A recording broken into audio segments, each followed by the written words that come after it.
Praise the lord. ప్రసంగి 3:11. ఆయన సమయమందు ప్రతి విషయమును అద్భుతముగా చేసెను. మరి మనకి దేవుడు ఆలస్యం చేసినట్లుగా అనిపిస్తుంది.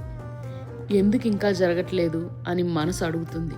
కానీ వాక్యం చెప్తుంది, ఆయన సమయమందు ప్రతి విషయంను అద్భుతంగా చేశాడు.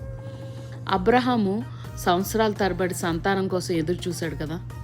శారా నవ్వింది, ఇంకా సాధ్యమా అని అన్నది. కానీ దేవుడు తన సమయంలో నవ్వును ఆశీర్వాదంగా మార్చాడు. దేవుని ఆలస్యం నిరాకరణ కాదు, సిద్ధత. ఆయన వెనుకపడి నిన్ను సిద్ధం చేస్తున్నాడు. నీ హృదయాన్ని, నీ మార్గాల్ని తీర్చిదిద్దుతున్నాడు. ఈరోజు నిశ్శబ్దంగా నమ్ము. దేవుడు నీ జీవితంలో కూడా అద్భుతమును తన సమయంలోనే చేస్తాడు. Hallelujah. May God bless you all.